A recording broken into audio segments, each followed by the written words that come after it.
Pyramus and Thisbe.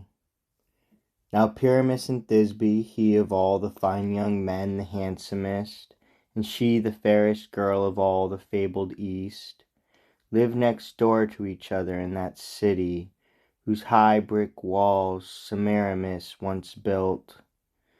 As neighbors, step by step acquaintance grew, love ripened, wedding torches would have flamed but for their father's ban. Yet never ban could quench the mutual flame that fired them both. They spoke by signs, they had no go-between.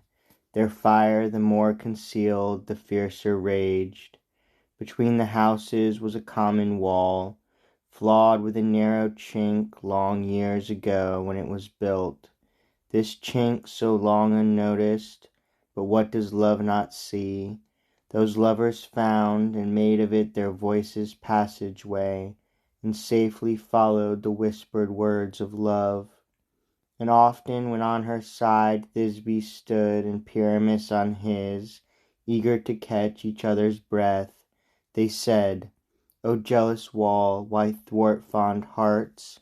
Why grudge to let us meet, or open at least to give our kisses room? Yet we are grateful, for we owe to you a pathway for sweet words of lovers true."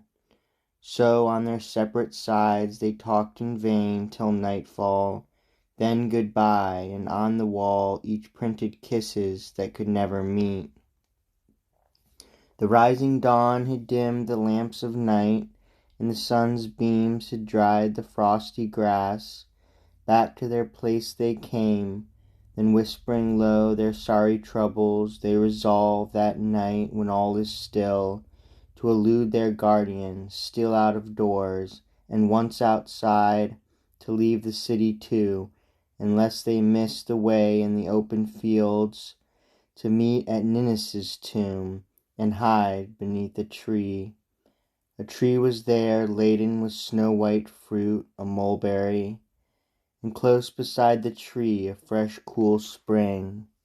They liked the plan. The sun, how slow he seemed, plunged in the waves, and from the waves rose night. It was dark, and deftly Thisbe turned the lock, and reached the street unseen, and closely veiled came to the tomb and sat beneath the tree. Love made her bold, but lo, a lioness, her jaws all bloody from a recent kill, came to the spring near by to slake her thirst. In the bright moonlight Thisbe watched her come, and fled in terror to a shadowy cave, and running dropped her shawl. The savage beast drank deep and quenched her thirst, then turning back into the woods, chanced on the delicate wrap, but not the girl, and with her bloody jaws tore it. Arriving later, Pyramus saw the beast's footprints plain in the deep dust, and staggered and turned pale, and found the shawl all bloody on the ground, and cried, "One night two lovers shall destroy. She should have lived a long and happy life. The guilt is mine. Your death I caused, who bade you, piteous girl, alone at night, go to this place of fear, and came not first myself. My body rend, my guilty flesh devour with your fierce fangs, ye lions whose lairs are here beneath this crag. Yet but to wish for death's a cowardly thing." He seized the shawl and bore it to the tree, the shady trysting tree, and poured his tears and kisses on the soft familiar silk, and cried, "Drink now a draught of my blood too." Then drew his sword and plunged it in his side, and quick from the warm wound withdrew the blade. And as he lay outstretched his blood leaped high, as when a pipe bursts where the lead is flawed, and water through the narrow hissing hole shoots forth long leaping jets that cut the air. The berries of the tree, spattered with blood, assumed a sable hue. The blood-soaked roots tinged with a purple dye the hanging fruits.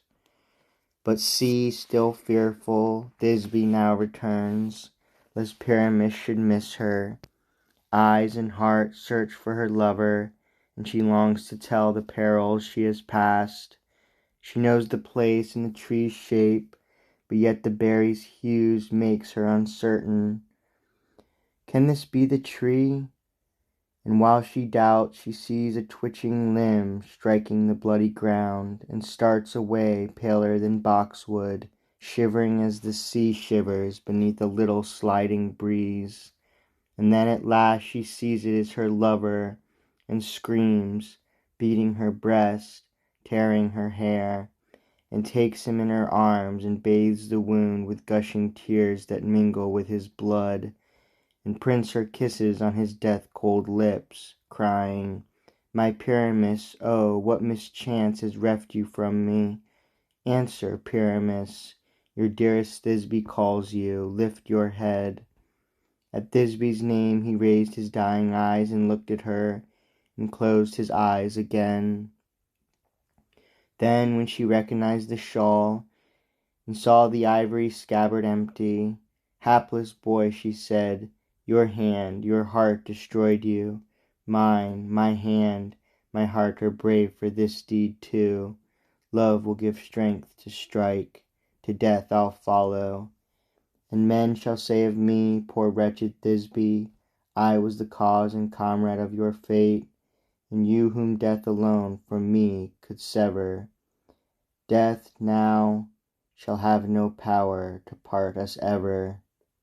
And yet, dear sorrowing parents, mine and his, grant us, we both implore, this last request, that we whom love in life's last hour have joined, be not denied to share the selfsame tomb. And you, strange tree, whose boughs one body shade, and soon shall shade another, keep for aye the marks of death, your fruit funereal, most fit for grief, the pledge of our twin blood. She fixed the sword's sharp point below her breast, then fell upon the blade still warm with blood.